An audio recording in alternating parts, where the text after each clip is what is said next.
Assalamu alaikum, good evening and a very warm welcome to News Edge with Faria Idris. Oh my God, what a weekend Pakistan's nation had. Nasr minallah wa fathul kareeb. आज हम रब्बुल इज़्ज़त की बारगाह में सरबसजूद हैं। एक बार फिर अल्लाह की मदद और नुसरत हमें नसीब हुई है। अमेजिंग जो हुआ है, हमने माजी की तरह खुद से कई गुना भारी दुश्मन को धूल चटा दी है अल्लाह की मेहरबानी से।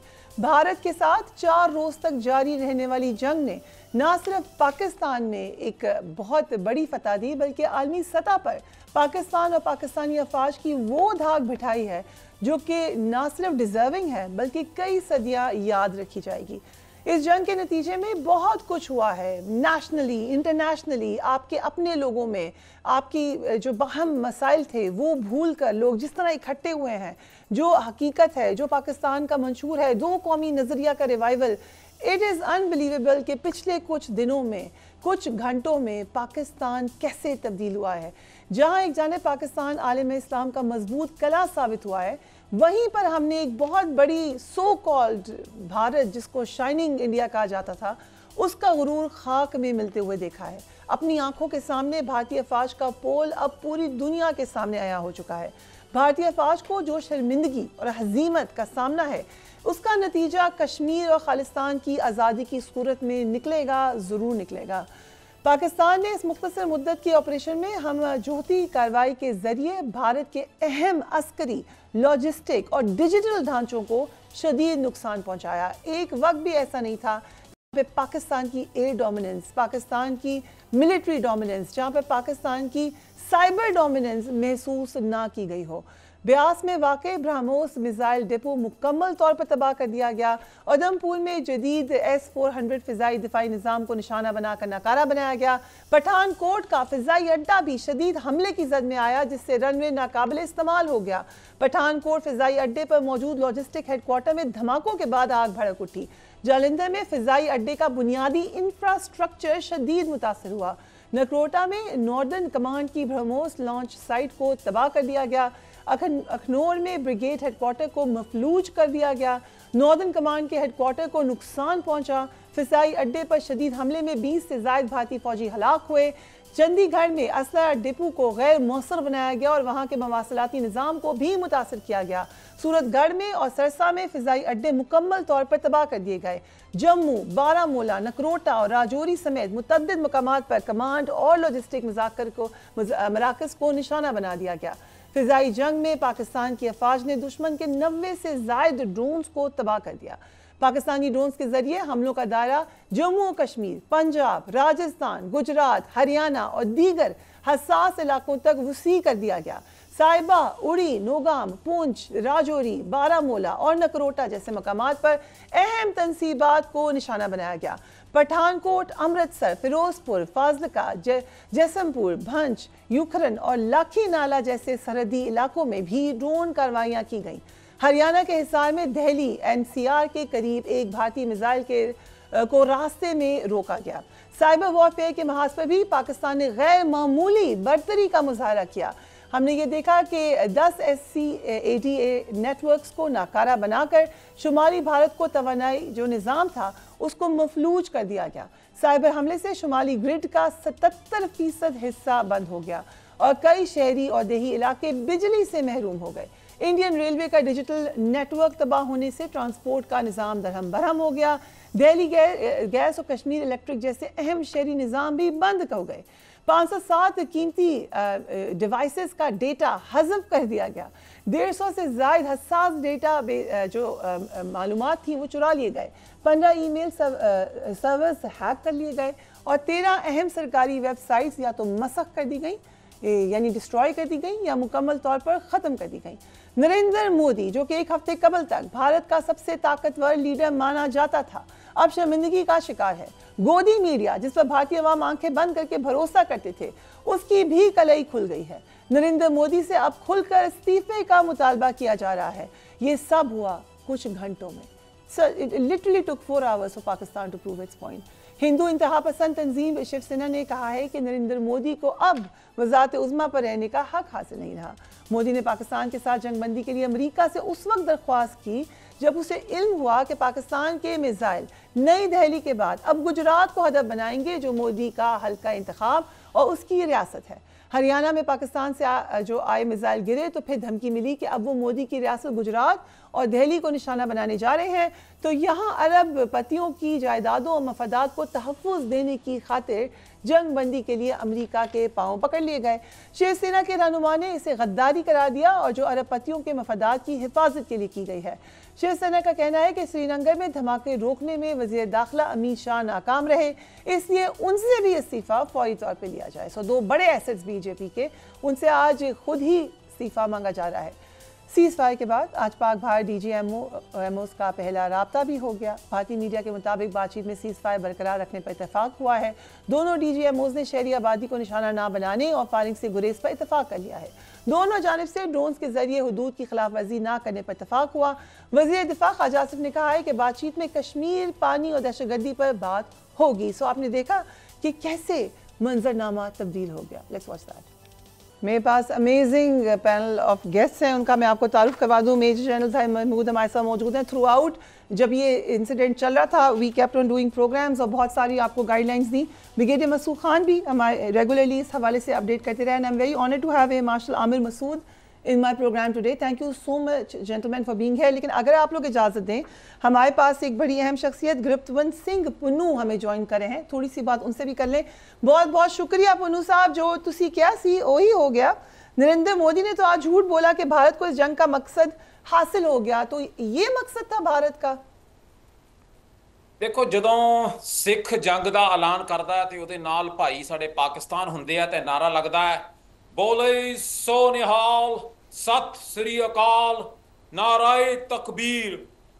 ਜਦੋਂ ਇਹ ਨਾਰਾ ਜੰਗ ਦਾ ਭੈਣ ਲੱਗ ਜਾਂਦਾ ਹੈ ਨਾ, ਤਾਂ ਫਿਰ ਇਹ ਹਿੰਦੁਸਤਾਨ, ਇਹ ਨਰਿੰਦਰ ਮੋਦੀ ਉਹ ਚੈਨਲਾਂ ਤੇ ਆ ਕੇ ਇਹ ਕਹਿ ਸਕਦਾ ਹੈ ਕਿ ਉਸਨੇ ਜੋ ਮਕਸਦ ਸੀ ਜੰਗ ਦਾ ਉਹ ਪੂਰਾ ਹੋਇਆ। पर सारी दुनिया जानती है, दुनिया दी सरकारां जानदियां कि अज इस हिंदुस्तान दे गोडे जिहड़े है वो पाकिस्तान दे अवाम, पाकिस्तान दी सरकार ते सब तो ज़्यादा पाकिस्तान दी फौज ने 4 घंटियां च कह के अपनी नमाज पढ़ के गुरु दा नाम लैके, अल्लाह दा नाम लैके गोडे इस हिंदुस्तान दे लगाए है। पर मैं एक गल जरूर तुहानूं दसना चाहना कि यह जंग जिहड़ी है सिर्फ रुकी है।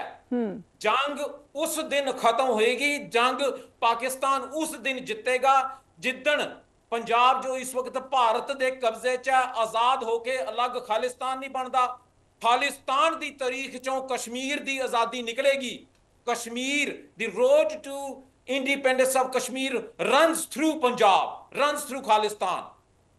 राइट, चलिए आपका ओपिनियन है। पाकिस्तान ने भारत को जवाब दे दिया है और सीज फायर हो गया है। भारत की जानिब से इस पूरे अरसे में बहुत एक्सपोजे हुए। पंजाब और अमृतसर पर उन्होंने कहा पाकिस्तान ने हमला किया, खुद उन्होंने हमला कर दिया वहां पर लोगों को नाराज करने के लिए। ननकाना साहब पे भारत ने खुद हमला किया। क्या इस पूरे एपिसोड के बाद भारत की जो अज़ाइम है वो सिख कम्युनिटी को समझ आ चुके? देखो, जिहड़ी हिंदुस्तान की फितरत है, तुसी इस हिंदुत्व अतवाद की जिहड़ी जड़ है, तुसी इन्हां दा इतिहास नहीं भुलना।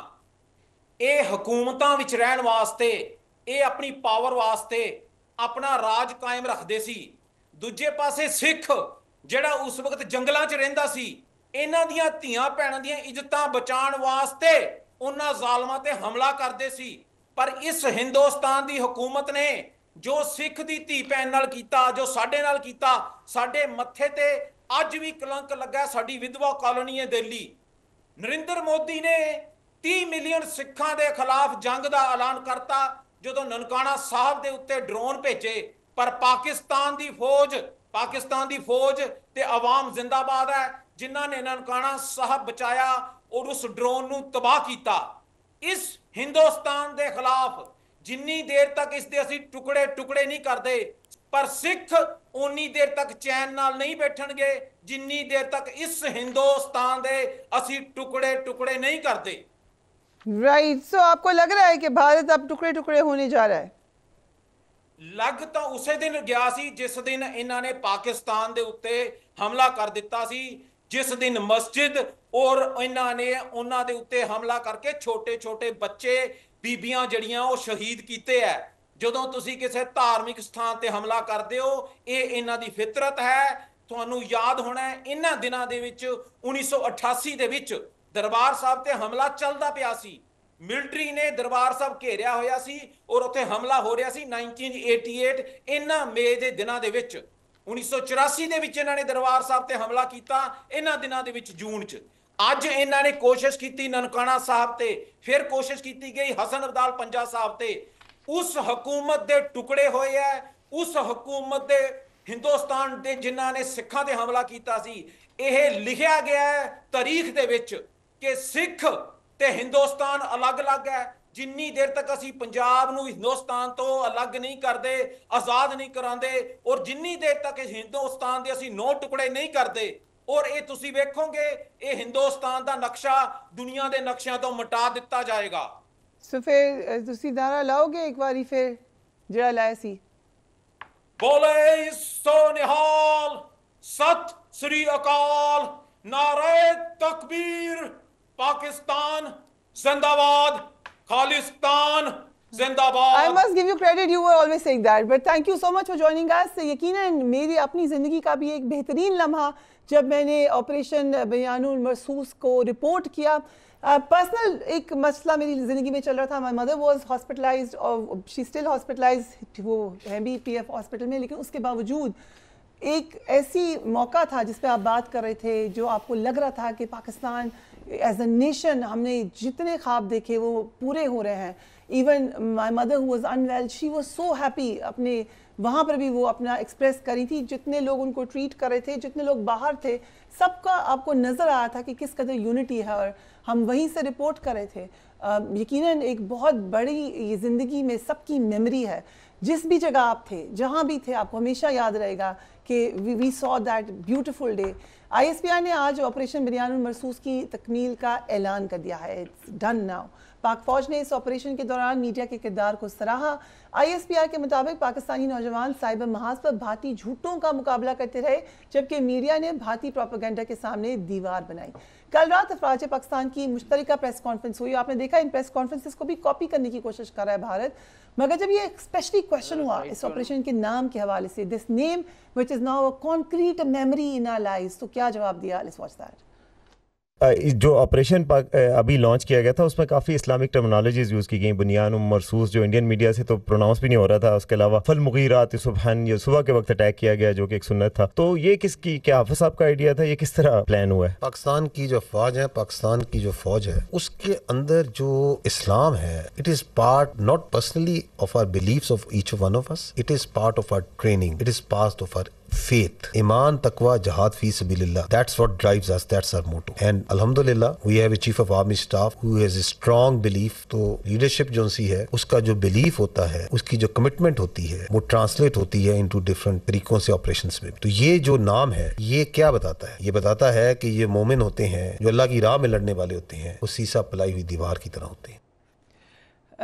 Major Zahid Mahmood, we have been talking about it, but did you ever think कि ये होने जा रहा है?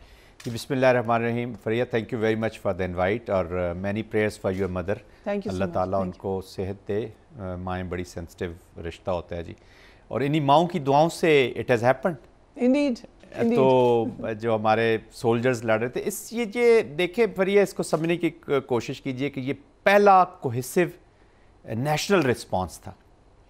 तो पाकिस्तान ये जो मार्का हक हुआ है जी, जिस दिन से ये एस्केलेशन शुरू हुई फॉल्स फ्लैग ऑपरेशन से लेके आज तक, तो इसके बीच में पाकिस्तान ने क्या डेमोन्स्ट्रेट किया? पहले तो आपको नया पाकिस्तान मुबारक हो। पाकिस्तान ने डेमोन्स्ट्रेट किया है जी, पाकिस्तान ने सबसे पहले डिफाइंस कि पाकिस्तान किसी के अजारादारी को नहीं मानता, पाकिस्तान किसी की बुलियिंग को नहीं मानता, पाकिस्तान किसी के हेजमोनिक डिज़ाइंस को नहीं मानता।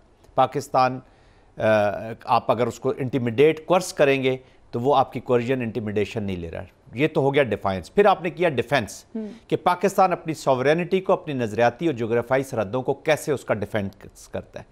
फिर आ गया पोटेंशियल, जो आपका रिस्पॉन्स किया कि पाकिस्तान के पास पोटेंशियल है across all the spectrums of war. और उसके बाद सबसे जो मोस्ट इंपॉर्टेंट जो ओवर आर्चिंग फैक्टर रहा है वो था अनबाउंडेड नेशनल रिजॉल्व।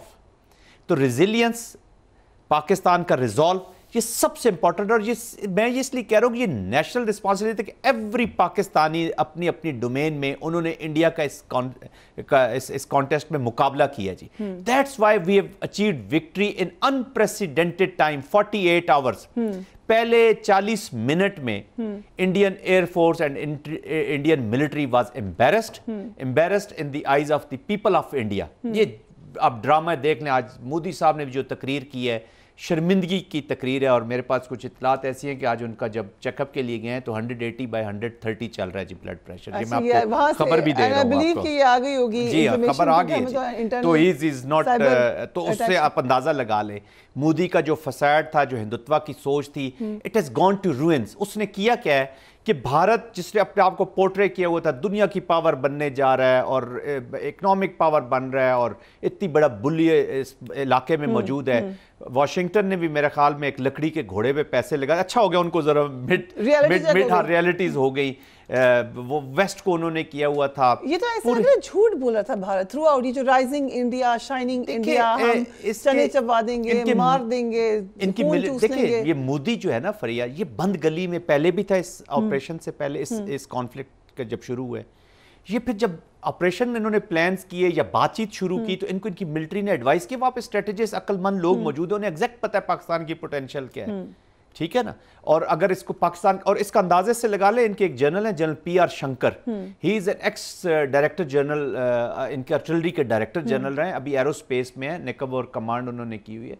तो उन्होंने कहा कि जी चाइनीज इक्विपमेंट, अगर चाइनीज ये अपने इक्विपमेंट से लड़े तो आई एम कॉन्फिडेंट, मुझे कोई प्रॉब्लम नहीं, मैं उनके साथ लड़ने को, I would prefer fighting Chinese rather than Chinese equipment with Pakistani या पाकिस्तानी। तो वो पाकिस्तान को जानते हैं, पाकिस्तान की पोटेंशियल मिलिट्री को जानते हैं। उन्होंने इसको जरूर एडवाइस किया होगा कि ये आप एक सर्टेन हद से आगे न्यूक्लियर ओवरहैंग के नीचे there is no space for war, जो ये साबित करना चाह रहा है कि there is space for war. ये इसने तकरीर में कहा है ना कि जी वो मैं न्यूक्लियर का डरा कर और टेररिज्म करें, नो नीड।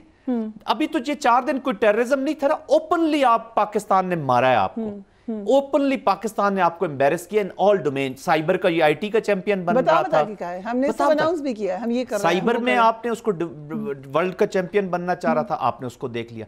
मिलिट्री आपने उसकी देख ली, आपने उसकी पॉलिटिक्स देख ली, आपने उसकी डिप्लोमेसी देख ली। टुडे इंडिया स्टैंड्स आइसोलेटेड, सिवाय इजराइल के जिसके ऑपरेटर्स, क्योंकि वो सिस्टर उनकी पार्टी वहां पे पावर में है, लिक्विड पार्टी, इधर हिंदुत्व की BJP लगी हुई है, एक ही hate based domination and blood की पॉलिसी के साथ एप्लीकेशन की है। तो सिवाय उसके आज इंडिया के साथ कोई भी नहीं खड़ा। And Washington will redo their policy, 6 दफा भी सोचेंगे कि ये अगर पाकिस्तान, ये बड़ा इंटरेस्टिंग पॉइंट है, वी विल डिस्कस दिस कि कैसे वन बाय वन क्या हो रहा है। तो I think in 48 hours you have embarrassed Bharat in very bad way. अल्हम्दुलिल्लाह ये पाकिस्तान की विक्ट्री है, but war is yet not over.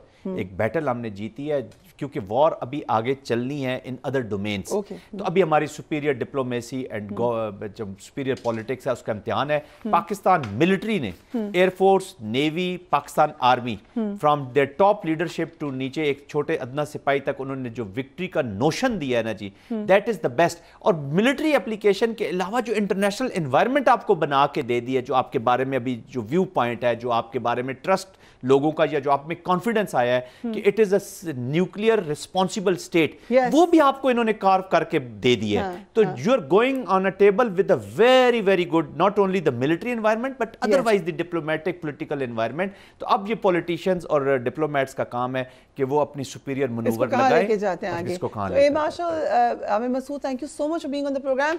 1965 से हम मुसलसल देख रहे हैं PF is doing great wonders for Pakistan. अब तो साइलेंट फोर्स को सबने रेकन कर लिया है। एग्जैक्टली इस वक्त पाकिस्तान फोर्स का क्या मोराल है और जो ये दुनिया में अब धूम है, how is PF looking at that? जी फरिया, शुक्रिया बहुत बहुत। बिस्मिल्लाहिर्रहमानिर्रहीम। ये थोड़ी सी एको ज़रूर आ रही है, अगर इसको आप कर ले मैं जी सर आप देखिएगा अगर आवाज़ आपको भी 65 वॉर ऑनवर्ड्स टिल टुडे, मेरा ख्याल में पाक फ़िज़ाइया का मोराल जो है वो बताने की ज़रूरत नहीं है। जब आपको विक्ट्री हासिल होती है दुश्मन पे तो मोराल भी बहुत ज़्यादा होता है और एक खुशी होती है कि जिस मकसद के लिए आपका इतनी तैयारी की और वो आपने हासिल किया।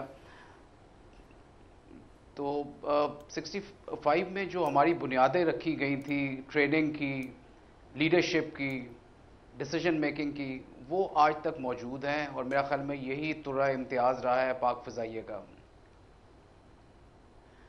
तो जहाँ तक फरिया ये आप पाक फ़िज़ाइया के मामलात हैं बहुत बदल चुके हैं। दुनिया में फ़िज़ाई जंग जो है अब एक बहुत अहमियत हासिल कर चुकी है और वे ऑफ वॉर फाइटिंग में पाकिस्तान एयरफोर्स और किसी भी एयरफोर्स का बहुत बड़ा रोल है इस वक्त। तो आपको अगर ये एयरफोर्स को स्ट्रॉन्ग करेंगे तो फिर आपकी मिलिट्री स्ट्रॉन्ग होगी, आपका मुल्क स्ट्रॉन्ग होगा। और आप हिस्ट्री में देख लें कि जितने भी मुल्क जिनकी एयरफोर्स कमज़ोर है उनकी वल्नरेबिलिटी ज़्यादा है एज़ कम्पेयर टू दोस्त के जिनकी एयरफोर्स ज़्यादा स्ट्रॉन्ग है। फरिया ये एको बहुत आ रहा है। मैं I can see you a bit uncomfortable. हम इसको ठीक करवाने की कोशिश करते हैं। एक्चुअली इट्स लाइव ट्रांसमिशन तो थोड़ा सा आपको you have to bear with me, इसको हम ठीक कर लेते हैं। We have a lot of questions, हम जरूर आपसे पूछेंगे। ब्रिगेडियर साहब डू लेट मी नो अब आपके क्या आपका और आपके साथ पाक आर्मी का भी exactly we can see the moral पूरे पाकिस्तान का मेरे ख्याल से एक ऐसा वक्त है कि एक ही मोरल है इस वक्त सबका, सब एक ही साथ फील कर रहे हैं। बट अब आगे से आप क्या देखेंगे? ये मामला तो हो गया लेकिन अभी जैसे जनरल साहब ने भी कहा कि ये ख़त्म नहीं हुआ है जंग, ये एक बैटल है। The war is going on going. What do you think? बहुत शुक्रिया। देखें मेरे ख्याल में एक तो कुछ फैक्ट्स हैं।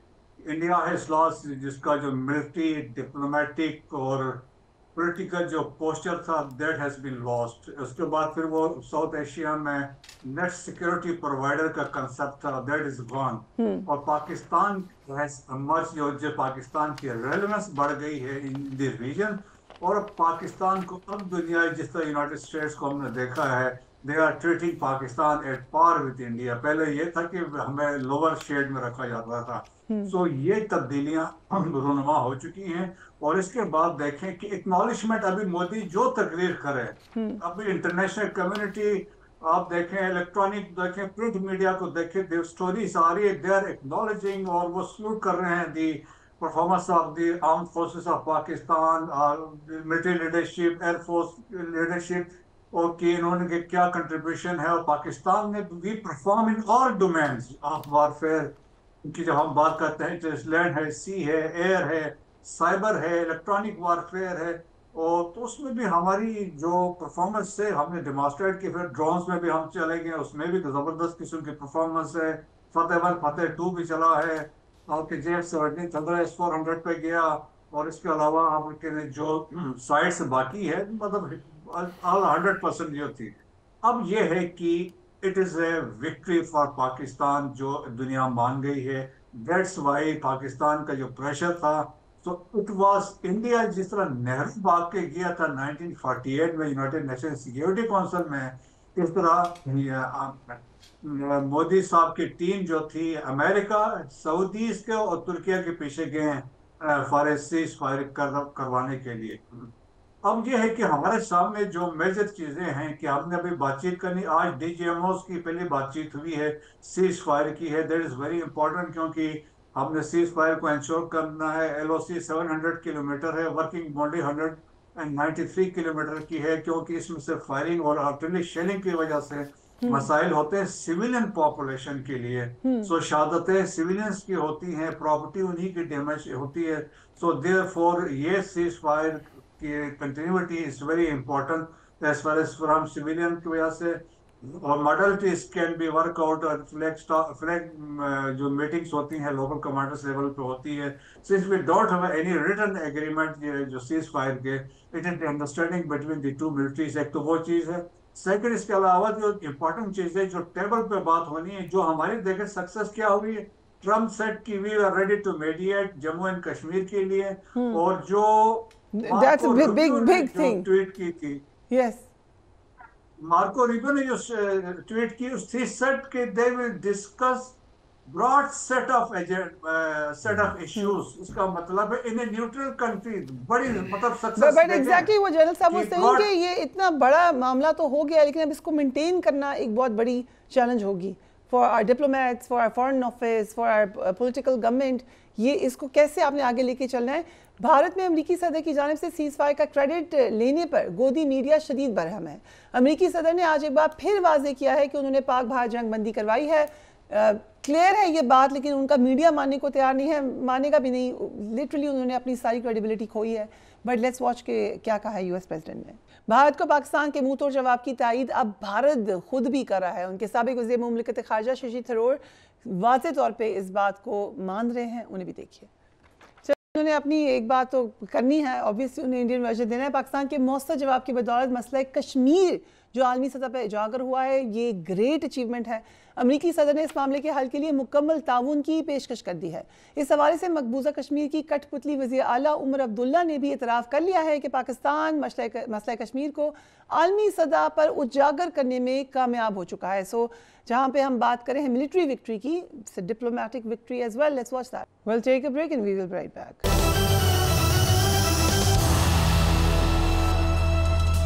And welcome back. पाकिस्तान ने ऑपरेशन बयान महसूस के दौरान भारत को हर महाज पर शिकस्त दी।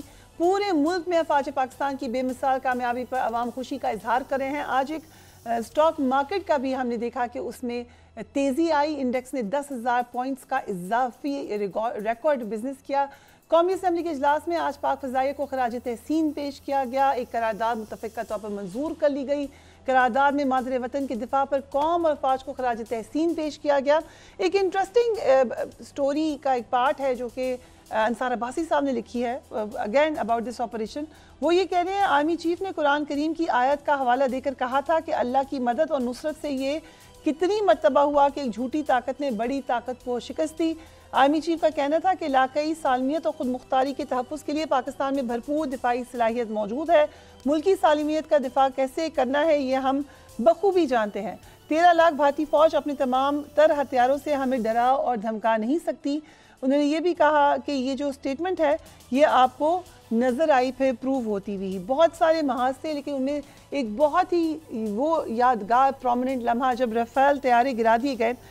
ए marshal Aamir, I hope you can hear me better now.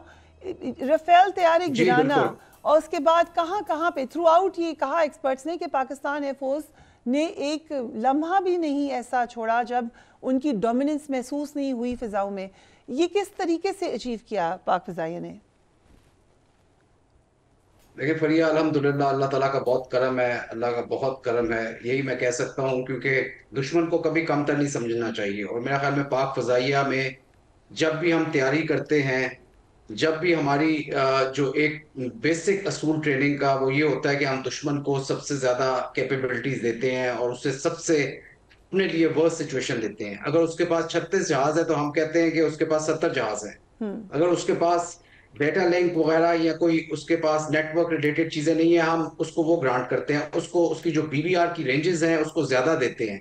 जब हम वॉर गेमिंग करते हैं, वॉर प्लानिंग करते हैं, तो हम हमेशा अपने आप को थोड़ा सा डिग्रेड करके अपने आप को कि उसने हमारे रेडार्स को नुकसान पहुंचा दिया या उसने हमारे कमांड एंड कंट्रोल को पहुंचा दिया है, तो हम उसके अंडर अपनी इन्वायरमेंट्स क्रिएट करते हैं और कोशिश करते हैं कि अपने पायलट्स को, अपने एयर डिफेंस वालों को और अपने तमाम पर्सनल को उन इन्वायरमेंट्स में ट्रेन करें जो कि डिग्रेडेड इन्वायरमेंट्स जिन्हें कहा जाता है, और जो पूरी सलाहियत के साथ नहीं, जिसके ऊपर आप काम कर रहे होते हैं, जिसके साथ आप जंग नहीं लड़ रहे होते। तो ये एक पाक फ़ज़ाइया की एक बड़ी खूबी रही है शुरू से, और यही वजह है कि हमने हमेशा जंग की तैयारी 200% की है और परफॉर्म कम से कम 100% से ज्यादा हमेशा ही किया है।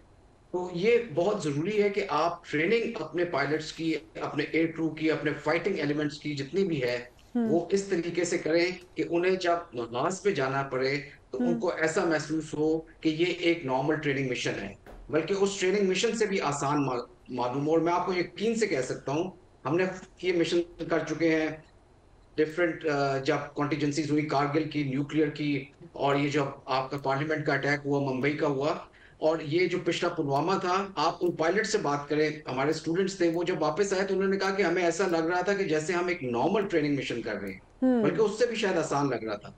बिकॉज आगे सारी इन्वायरमेंट्स जो थी इतनी क्लियर थी, इतनी ट्रांसपेरेंसी थी, इतनी क्लैरिटी ऑफ व्यू था और डिसीजन मेकिंग थी कि हमें महसूस ही नहीं हुआ कि हम कोई एक ऐसे महाज पे जा रहे हैं जो कि नया है हमारे लिए।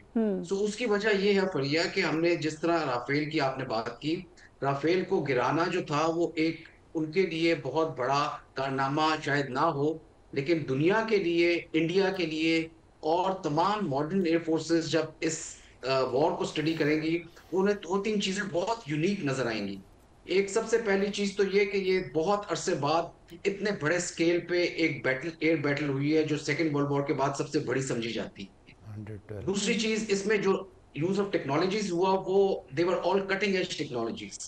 आप राफेल को देखें, आप S-400 को देखें, आप इसराइल के ड्रोन को देखें जो भारत ने इस्तेमाल किए, ये तीनों बहुत कटिंग एज टेक्नोलॉजीज हैं। इस वक्त दुनिया की बड़ी ज्यादा एयर फोर्सेज इस्तेमाल होती हैं, और अजरबैजान और आर्मीनिया ने में इन ड्रोन्स ने अजरबैजानीज को बहुत मतलब सॉलिड फुटिंग पे एक फतह दी थी और एयर डोमिनेंस उन्होंने क्रिएट की थी बिकॉज ऑफ दीज ड्रोन्स, यही वाले ड्रोन्स जिनको मारा गया।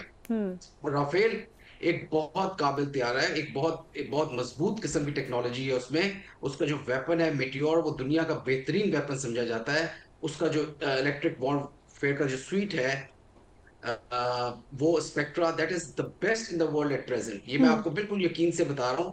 और उसकी कैपेबिलिटी बहुत अच्छी है कि वो AI रडार्स जो अपने जहाजों के रडार्स हैं उनको भी जैम कर सकता है, मिसाइल्स की मिड कोर गाइडेंस को खत्म कर सकता है, उनको डिकॉय कर सकता है। On a lighter note, I hope कि सारी आपकी ये स्टेटमेंट हम डैमेज कंट्रोल के तौर पे भेज दें राफेल की कंपनी को, क्योंकि वो बेचारे तो बहुत परेशान है कि हमारी बहुत ज्यादा सेल्स जो है वो लेकिन खराब हो परेशान जाएंगी। होंगे। और जी बिल्कुल, और फरिया मेरा ख्याल में वो रिक्वेस्ट करेंगे पाकिस्तान से कि जी आप कुछ अरसे के लिए फ्लाई कर लें ताकि कुछ थोड़ी सी इसकी मार्केट वैल्यू बेहतर हो जाए।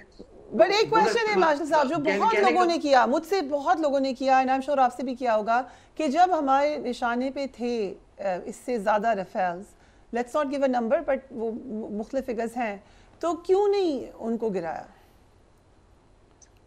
देखिए फरिया, पिछली दफा भी हमारे निशाने पे, और हम तो देख रहे थे उसको कि 4 से 5 जहाज और थे जो हम गिरा सकते थे, लेकिन हमारा एक पॉलिसी ये थी नेशनल लेवल पे कि एस्केलेशन को कंट्रोल किया जाएगा और दो न्यूक्लियर स्टेट्स हैं वो एक दूसरे को रिस्पेक्ट करें और ज्यादा एस्केलेशन क्रिएट ना की जाए। हमने बहुत सारे कमांड एंड कंट्रोल सेंटर और आर्मी के हेडक्वार्टर्स भी हमने छोड़ दिए थे पिछली दफा, लेकिन हमने ये सोचा था कि शायद सैनिटी प्रिवेल करे, और ये जो मोदी और अमित शाह और अजीत डोभाल और इन जयशंकर वगैरह का जो एक पोल्यूटेड माइंडसेट है, हो सकता है कि शायद कोई सैनिटी की वजह से कोई रैशनैलिटी इनके अंदर आए, मगर अनफॉर्चुनेटली वो चीज काम नहीं आई। वो जो अपीसमेंट थी उसको इन्होंने एक कमजोरी समझा, और इस दफा ज्यादा फेरोसिटी के साथ ये लोग आए। इन्होंने बहुत ज्यादा अटैक किया एक न्यूक्लियर नेबर को, विच इज वेरी, मेरा ख्याल में इससे ज्यादा लापरवाह चीज और इससे ज्यादा भयानक चीज कोई नहीं हो सकती कि जिस तरह से उन्होंने अटैक्स किए, और फिर उसके रद्द अमल में हमने जो कुछ किया वो बहुत जरूरी था। हमने क्यों नहीं गिराए बाकी जहाज?